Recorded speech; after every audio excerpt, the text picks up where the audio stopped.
cremation. For some, it's simply a practical choice. For others, a spiritual decision. But buried beneath centuries of tradition and silence are unsettling truths that few speak of, and fewer understand. What does the Bible actually say about cremation? Does it matter what happens to our bodies after death? And why do some believe that cremation may carry deep spiritual consequences? Tonight, we uncover 4 shocking biblical truths about cremation, truths hidden in Scripture, shaped by history, and shrouded in theological debate. Let's begin. 1. The Bible never explicitly condemns cremation, but it rarely supports it. One of the most surprising facts? The Bible never outright bans cremation. There is no specific commandment, no direct scripture that labels cremation as sinful. But the absence of condemnation doesn't mean endorsement. Throughout both the Old and New Testaments, burial is the overwhelmingly preferred method of handling the dead. From Abraham and Sarah, to Moses, to Jesus himself, God's people were buried. In Genesis 23, Abraham purchases a tomb to bury Sarah, insisting on treating her remains with great honor. The Book of Kings details elaborate burial customs for Israelite kings and prophets. And Jesus, after his crucifixion, is placed in a tomb, not burned. So while cremation isn't explicitly forbidden, its absence in positive examples may reflect something deeper, that burial was seen as an act of respect, sacredness, and hope. To ancient Jewish and early Christian communities, the body was not just a shell. It was a vessel made in the image of God. And destroying it by fire? That was often reserved for enemies, heretics, or divine judgment. 2. Cremation is closely associated with divine judgment in Scripture. This is where things get dark. Though the Bible doesn't forbid cremation, the burning of human remains is repeatedly associated with shame, curse, or divine wrath.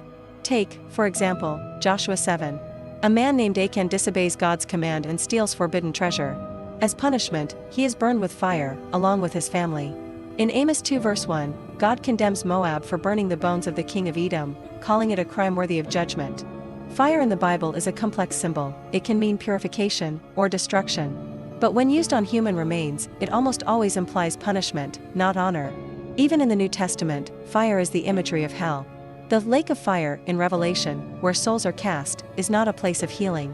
It is final, consuming, and terrifying. So while modern cremation may be viewed as clean or respectful, the biblical symbolism of burning the dead leans heavily negative. And that imagery cannot be easily ignored. 3. Cremation challenges the biblical view of the resurrection body. One of Christianity's core beliefs is the bodily resurrection of the dead. The idea that at the end of days, the dead will rise and be given new, glorified bodies. This isn't a fringe doctrine, it's foundational. In 1 Corinthians 15 verses 42 to 44, Paul speaks of the body being sown in death and raised in glory. Like a seed planted in the earth, the physical body is buried with the hope it will rise again. So how does cremation fit into this? Many theologians argue, it doesn't.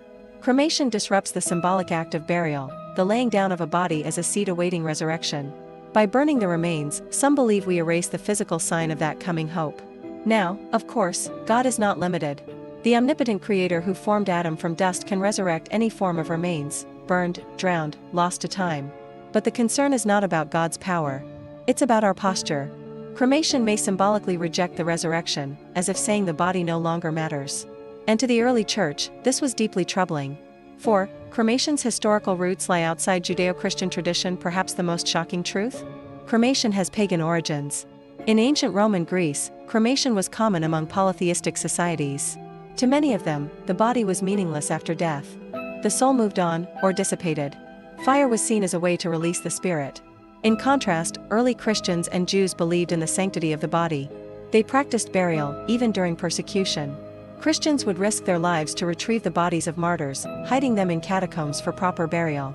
Cremation was associated with idol worship, mystery cults, and philosophies that denied the physical resurrection. Even today, the rise in cremation is often tied more to secularism, environmentalism, or cost-saving measures than to theology. And while those reasons may be practical, they reflect a broader cultural shift, a move away from the body as sacred, toward the body as disposable. To those rooted in biblical tradition, that shift is alarming. So where does this leave us? Are Christians who choose cremation sinning? Are their loved ones lost? Not necessarily. Most modern churches do not forbid cremation.